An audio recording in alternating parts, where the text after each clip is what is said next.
Hello friends, welcome to your own channel daily stock. तो आज हम बात करने वाले हैं Johnson control Hitachi air conditioning limited. तो हम हिटाची कंपनी के बारे में बात करने वाले हैं और उसके बारे में मैं आपको बताऊंगी कि आपको ये कंपनी के शेयर में आपको ये निवेश करना चाहिए या नहीं करना चाहिए, या ये शेयर को अवॉइड करना चाहिए। आगे बढ़ने से पहले अगर आपने हमारे चैनल को सब्सक्राइब नहीं किया हो तो आप हमारे चैनल को सब्सक्राइब ज़रूर कर दीजिएगा। और भी अगर आपको कोई दूसरी कंपनी के बारे में इंफॉर्मेशन जाननी हो या उसके बारे में डिटेल एनालिसिस चाहिए हो तो आप हमें कमेंट सेक्शन में ज़रूर बता दीजिएगा। अब मैं आपको कंपनी के बारे में बताऊंगी कि कंपनी एग्जैक्टली किस में एंगेज्ड है। कंपनी का नाम Johnson controls Hitachi air conditioning India limited. Company और भी चीज़ें बेचती है, मतलब और भी चीज़ें सेल करती है, लेकिन एयर कंडीशनिंग इसके अंदर इसके नाम में लिखा है। हिटाची कंपनी बेस्ट कंपनी है एसी के मामले में। मतलब अगर आप एसी देखने जाओगे तो सबसे पहले लोग हिटाची के प्रोडक्ट्स दिखाएंगे। वो कॉस्टली होते लेकिन जो सर्विस देते हैं हिटाची कंपनी वाले बेस्ट होती है। अगर आपको मतलब फटाफट से कूलिंग चाहिए हो या नॉर्मल चाहिए हो तो हिटाची कंपनी बेस्ट है वो चीज़ में। Engaged in the business of manufacturing, selling and trading of Hitachi brand of air conditioners, AC के बारे में जैसे मैंने आपको बताया, refrigerators, washing machines and air purifiers. तो ये सारी चीज़ें हिटाची ब्रांड सेल करती है।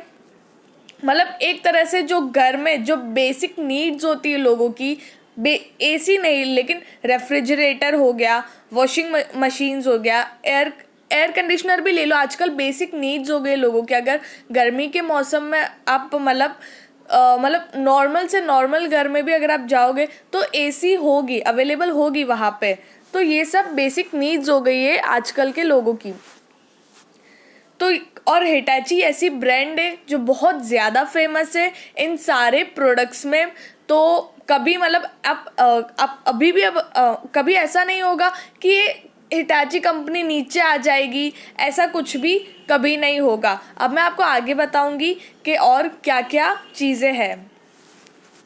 कंपनी डेटा, सेक्टर का पीई 90.05 और कंपनी जो शेयर का पीई है वो 90.64। अगर आप सेक्टर के पीई से कंपेयर करते हो तो कंपनी का जो पीई है, मतलब कंपनी आपको महंगे भाव पे, उसका जो शेयर है वो आपको महंगे भाव पे मिल रहा है। सेक्टर का पीबी है 3.64 और कंपनी का पीई है, शेयर का पीई है 10.99। तो पीवी के फॉर्म, बुक वैल्यू के फॉर्म में अगर आप देखो तो भी आपको शेयर आपको महंगे भाव में मिल रहा है। डिविडेंड कंपनी देती नहीं है और सेक्टर का डिविडेंड यील्ड है 0.77%। कंपनी स्मॉल कैप है अभी तक, जिसका मार्केट कैपिटलाइजेशन है 7,571 करोड़ का इसका मार्केट कैपिटलाइजेशन है। तो कंपनी अभी बहुत छोटी, जिसका मार्केट कैपिटलाइजेशन सिर्फ 7,500 करोड़ का ही है। इसका बीटा 0.87 है।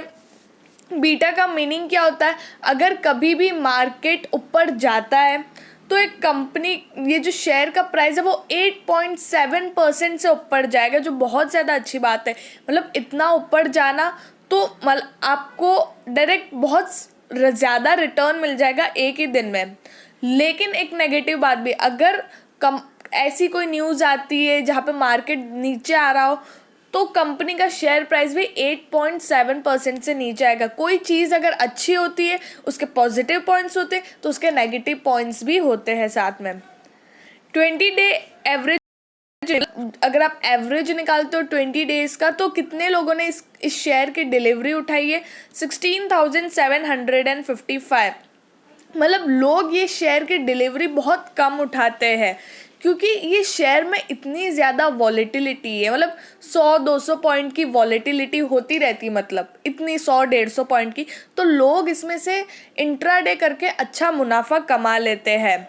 आप भी ज़रूर ट्राई करिएगा और हमें कमेंट सेक्शन में बताइएगा कि आपने कितना मुनाफा कमाया है ये कंपनी के शेयर के इंट्राडे में। फाइनेंशियल ट्रेंड जैसे कि देखेंगे, रेवेन्यू 4 साल का हम देखेंगे। 2017 में इसका रेवेन्यू था 1.92 था, 2018 में 2.19 थाउजेंड करोड़, 2019 में 2.25 करोड़। हर साल जो इसकी डिमांड है, कंपनी की डिमांड, कंपनी के प्रोडक्ट्स की डिमांड इंक्रीजिंग ट्रेंड में, लेकिन 2020 में थोड़ा सा 0.02 मतलब 0.02 इतना सा ही डिफरेंस है, और 2.23 करोड़ का इसका रेवेन्यू हुआ है। जहाँ पे आप इसका मुनाफा देखोगे तो 0.08 crore which increase to 0.10 crore, और 2019-20 में फिर से वही प्रॉफिट 0.08 करोड़। यहाँ पे रेवेन्यू नीचे आया है, फिर भी प्रॉफिट उतना का उतना ही है। इन्होंने अपने जो मार्जिन्स होते हैं वो इंक्रीज़ कर दिए होंगे, उस वजह से प्रॉफिट में कोई नीचे नहीं आया, या फिर यहाँ पे इनके एक्सपेंडिचर्स ज़्यादा होंगे, उस वजह से इनका प्रॉफिट 0.08 करोड़ है। हम इसको डिटेल में रेवेन्यू स्टेटमेंट में देखेंगे आगे। शेयर होल्डिंग पैटर्न बहुत ज़्यादा अच्छी है।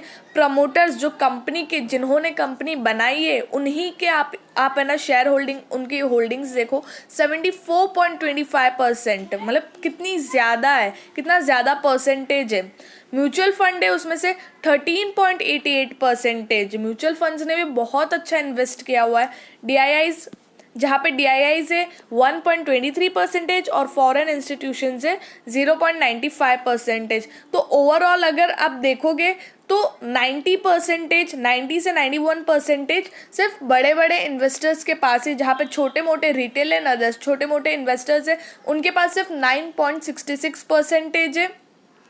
और बाकी जो सारा जो शेयर्स है, सारा होल्डिंग्स है, वो सिर्फ बड़े बड़े like mutual fund, DIIs, promoters, उन्हीं के पास है।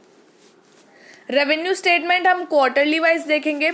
मार्च 2020 में इसका सेल्स था 432 करोड़ का इनका सेल्स था, और जून 2020 में वो बहुत डिक्रीज, डायरेक्ट आधा हो गया, मतलब अच्छा खासा डिक्रीज हो गया। जून 2020 में क्यों डिक्रीज हुआ वो आप सबको पता है, कोरोना था। कोरोना अभी भी है, लेकिन उस टाइम एकदम स्ट्रिक्ट लॉकडाउन था, जहाँ पे लोगों ने परचेजिंग बहुत कम की है। सितंबर 2020 में इंक्रीज़ हुआ है, 310 करोड़ तक आया है। अदर इनकम थोड़ी बहुत, मतलब बहुत कम है।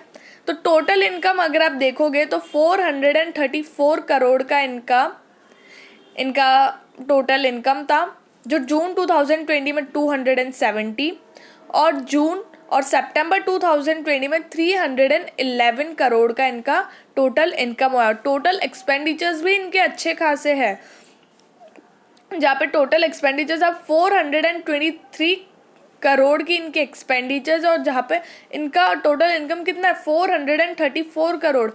तो इन शॉर्ट सिर्फ 7 करोड़ का इनका नेट प्रॉफिट है। टोटल एक्सपेंडिचर्स यहाँ पे इनकम से भी ज़्यादा है, यहाँ पे नेगेटिव 23 करोड़ का इनका लॉस है, और टोटल एक्सपेंडिचर्स यहाँ पे 332 करोड़ एक्सपेंडिचर टोटल इनकम से भी ज़्यादा। तो जहाँ पे इनका नेट प्रॉफिट है 19 करोड़। तो एक्सपेंडिचर्स इनके भी ज़्यादा है, लेकिन अगर आपने देखा कि ईयरली वाइज, हमने जब ईयरली वाइज मैंने आपको बताया, तो इनके प्रॉफिट्स है ये पूरा नुकसान में नहीं जा रहे हैं। यहाँ पर इनके एक्सपेंडिचर्स इंक्रीज़ हो गए, उस वजह से जो अर्निंग, जो मेन इनकम होती है earning before interest and tax, वो वहाँ पे डिक्रीजिंग में आ रही, लाइक नेगेटिव में आ रही है। लेकिन अगर आप ईयर ऑन ईयर वाइज देखोगे तो इनके प्रॉफिट्स डिक्रीजिंग में नहीं है। कंपनी कोई लॉस मेकिंग, एक मतलब लगता भी नहीं कंपनी लॉस मेकिंग है, और कंपनी लॉस मेकिंग है भी नहीं है। लेकिन अभी जून 2021 में क्वार्टरली वाइज अगर हम देखेंगे तो मैं आपको उसके रिजल्ट्स बताऊंगी, तो आप तब देख लेना कि कंपनी कहाँ पे स्टैंड करती है और कंपनी ने कितनी सेल्स और अचीव कर ली है। तो कंपनी की सेल्स यहाँ पे गिर रही है, क्योंकि गिरने के बाद फिर से खड़ी हुई है, 269 करोड़ से 310 करोड़ पे आई है। लेकिन अब हम और देखेंगे जैन 2021 में क्या उसकी सेल्स है और ज़्यादा इंक्रीज़ हुई है, तो वो हम फिर से आपको बताएंगे। रिटर्न रेशोज अगर आप देखोगे तो वो बहुत ज़्यादा गिरे हुए हैं। Equity like return on equity percentage अगर आप देखोगे 18.71% था in 2018 which decrease to 14.01% and now it is 12.13%। तो हर ईयर ऑन ईयर इसका रिटर्न ऑन इक्विटी गिर रहा है और वो बहुत ही नेगेटिव बात है। रिटर्न ऑन इक्विटी क्या होता है, जो भी अपनी इक्विटी होती अपनी जो कंपनी की इक्विटी है ओवरऑल, तो उस पे कितना प्रॉफिट पे कितना रिटर्न आता है, कितना रिटर्न देते हैं। तो लेकिन वो हर साल डिक्रीज हो रहा है, तो ये नेगेटिव पॉइंट है। ROC, return on capital employed, जो भी कैपिटल होता है उसमें कंपनी कितना रिटर्न दे पाती है, कितनी एफिशिएंसी से वो कैपिटल को यूज़ करके रिटर्न दे पाती है, वहाँ पर भी इनको डिक्रीमेंट है 26.25%, we decrease to 19.99%, and in March 2020 it was 15.79%। तो ईयर ऑन ईयर वाइज हर साल आरओसी भी नीचे गिर रहा है, जो वो भी नेगेटिव पॉइंट है। रिटर्न ऑन एसेट्स भी अगर हम देखेंगे तो वो भी नीचे गिर रहा है 7.97% से 5.48%, एंड नाउ इट इज़ 5.27%। तो ये भी रिटर्न ऑन एसेट्स भी नीचे गिर रहा है। Leverage ratios, debt to equity, मतलब कंपनी के पास कितना डेट है, 0.02 कम था, लेकिन मार्च 2019 में इंक्रीज हो गया 0.31 एंड नाउ इट इज़ 0.23। तो कंपनी ने 2020 मार्च 2020 में तो डेट डिक्रीज किया है, वो एक तरह से पॉजिटिव बात है। लेकिन कंपनी का डेट मार्च 2019 में बहुत ज़्यादा इंक्रीज़ हुआ है, तो वो एक तरह से नेगेटिव बात है कंपनी के लिए कि कंपनी के पास इतना डेट है।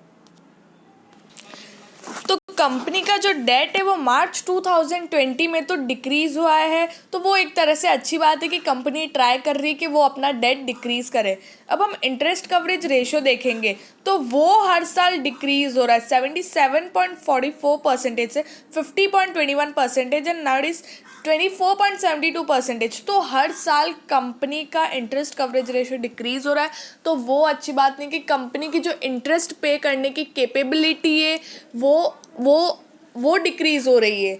तो वो बहुत नेगेटिव पॉइंट है कंपनी के लिए कि वो नहीं होना चाहिए। इंटरेस्ट कवरेज रेशियो हमेशा इंक्रीजिंग ट्रेंड में होना चाहिए और यहाँ पर डिक्रीजिंग ट्रेंड में, तो ये एक तरह से नेगेटिव बात है। मार्केट प्राइस देखेंगे, जॉनसन कंट्रोल हिटाची के बारे में अपन बात कर रहे थे, जिसका 5 ईयर हाई है 3484.40 रुपीज़ इसका हाई है। और आज करंट शेयर मार्केट का जो करंट शेयर मार्केट प्राइस है जिस पे क्लोज हुआ है वो है 2791, और इसने आज 6.25 और 0.22% ये ऊपर था।